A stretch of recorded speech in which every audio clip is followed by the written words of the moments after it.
What's up everybody, welcome to this video. I am the German sport guy.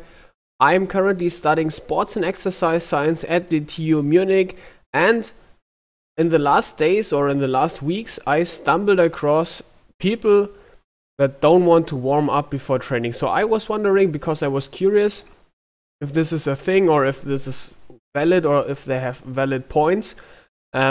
I didn't read any papers about this, but I chose to go on YouTube and find a video where anybody is covering this kind of content, and I stumbled across this guy, and now I'm going to watch this video for the first time without knowing anything about not warming up, because I think if you ask 99% of anybody that is connected to sports, you will always say you have to warm up.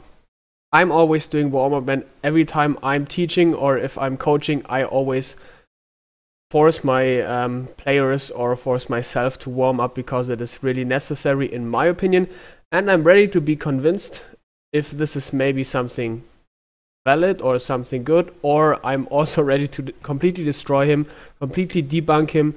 Let's see how it goes. So this guy here has over 100,000 subscribers. This video has over 25k views, so not quite a lot of views, and 768 likes and only 28 dislikes. So I'm yeah, let's see what he has to say about this topic. A couple of you have asked me a question on why don't I warm up? Like, you see my videos, Veterano Plus videos, and like, Matt, you hardly warm up or do anything to really warm up. What gives? Well, the reason for it, because I don't really find a lot of value in the classic warming up structures. You know, the going for a run for 15 or 20 minutes, or rowing machine, or stretching, or I don't find there's any real benefit. Okay, stop right here. Who has ever warmed up by running 15 minutes straight? I don't know if anybody's doing this, but if you do, stop it. Completely wrong. Stretching, also completely wrong. If you're doing stretching, or what, if you're really doing stretching, so not dynamic stretching, but really what is called stretching, no dynamic movement to extend your movement range. You're really doing stretching, you're decreasing your muscle tonus, and this is completely wrong. So this is not doing this is not about not doing warm-up. This is doing at the moment about doing the correct kind of warm-up To doing this sort of thing. And there's a couple of reasons why. Number one is, remember the set principle. Set principle governs everything with exercise, specific adaptation to impose demand. So if you're warming up for an What? Sorry, I didn't get what he said. Why? Number one is, remember the set principle. Set principle governs everything with exercise, specific adaptation to impose demand. So if you're warming up for an Specific adaptation to impose demand. Okay, so activity. So basically, do a warm-up that is connected to what you're doing after it. You need to have your warm-up kind of similar to what you plan on doing. If you're going to be doing push-ups and pull-ups and squats, running on a treadmill is not going to help you. If you're going for a run, doing a ton of push-ups. Stop. Okay, so he's kind of right. So I think if you want to do push-ups or if you want to do anything, you can run on a treadmill, because it increases your general readiness to do an activity. Of course, it won't completely prepare you, but like do at least in kind of a way increase your body temperature and get your muscles ready to perform. You can do kind of running on a treadmill, or run one time around the court, or like for 50 meters, or I don't know, something like this. Push-ups and pull-ups, that's not going to help you either, because when you're doing an activity, you're basically getting your mind and your body set for that activity. But if then you just throw yourself into something else, you're like, whoa, hang on, what are we doing now? Second of all, stretching and foam rolling. Stretching kind of fallen out of favor these days, but now foam rolling is the new thing. They both fall into the same category for me. One of the reasons why I don't do either of these is because I find they don't help at all. They have never helped me at all, even though I've done them religiously for long periods of time. And here's kind of the way I look at it is, if you're doing an activity that is supposed to improve some aspect of your body, you should have a noticeable improvement in how that activity feels every week. So if you're stretching or you're foam rolling, something's tight, the next time you do that stretch or that rolling or something, it should feel looser. It should feel better than it did before, and eventually it should feel like it's not a problem at all. But that was never the case for me, at least, because I would get into a stretch and every time I stretch, it's like, oh, that's so tight. Same with foam rolling. It's like, okay, I'd roll out my back and my hamstrings, oh, it's so tight. And after like maybe 10, 15 minutes, it would loosen up. But if I did the exact same thing even later that day, it'd still be tight. So to me, that means it doesn't really do what it's supposed to do. If something's loosening you up, you should stay looser and become looser overall. And I believe there's a lot to be said with that happening from progressive calisthenics. And then finally, that's that's the thing that I was talking about. He's talking about stretching and rolling in general. There are like a million kinds of stretching. There's active, there's passive stretching, dynamic stretching.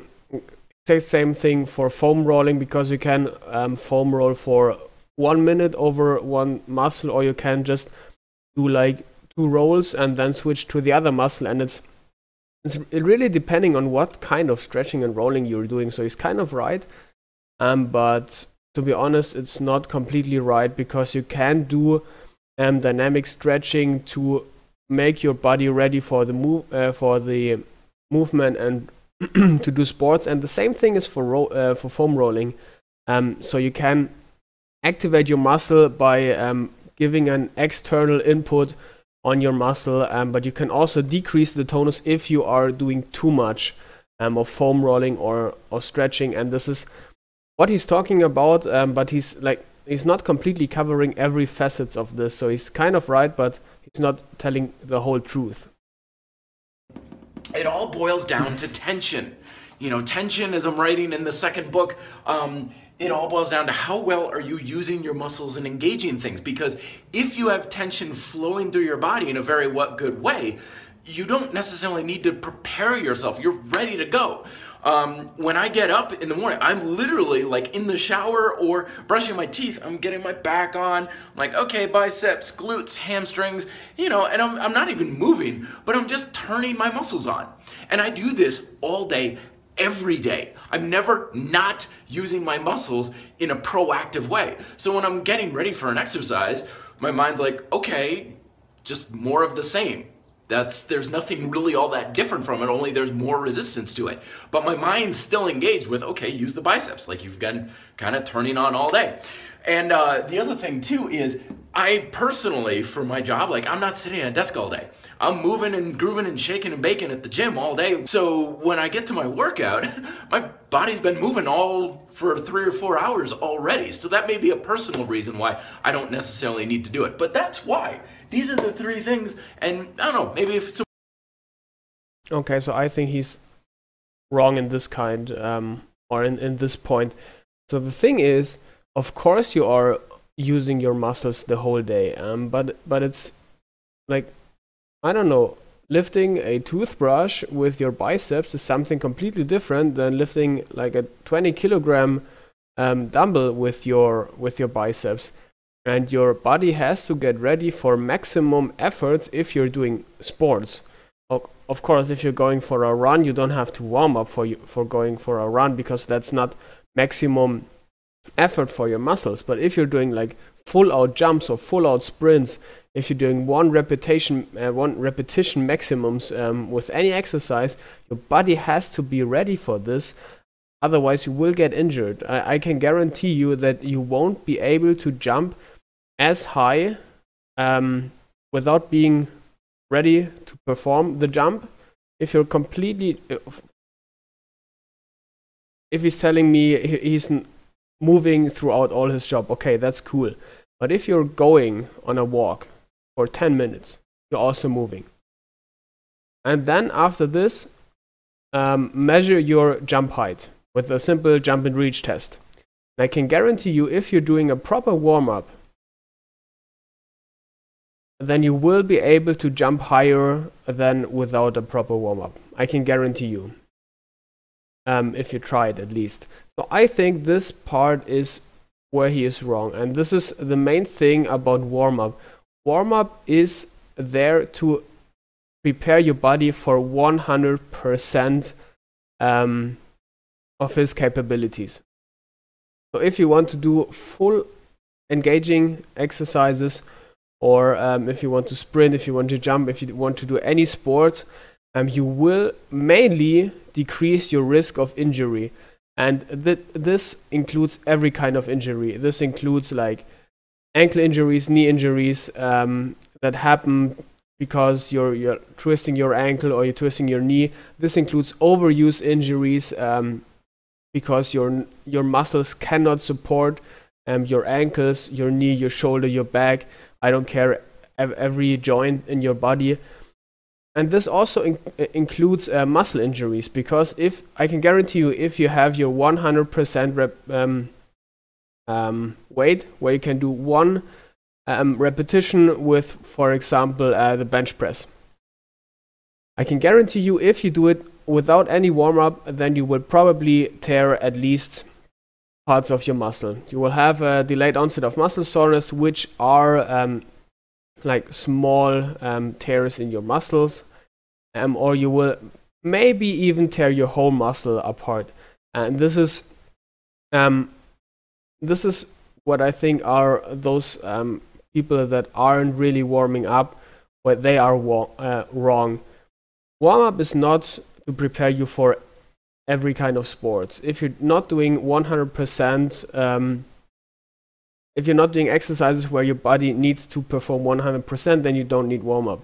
But if you do it like game sports or like full-on exercise, then you really need to do a warm-up. So let's get into his last 5 seconds if there's anything else. Some food for thought for you too. Let me know if you have questions down below. Till then, be fit, live free. Jetzt testen. Okay, so yeah, I think that's it for this video. Sorry for the commercial, but I think that he's kind of right. You really have to do the right kind of warm-up, but I think you have to do warm-up. Maybe I'm going to do this video for any other video that he is where anybody tells me why you shouldn't warm up. And I'm probably going to say the same thing again, because you need to prepare your body for the exercise. But with that being said, that's it about this video. I talked enough. Let me know in the comments below, what do you think about warming up before exercise, before doing sports. Thank you for watching. See you in the next video. Bye.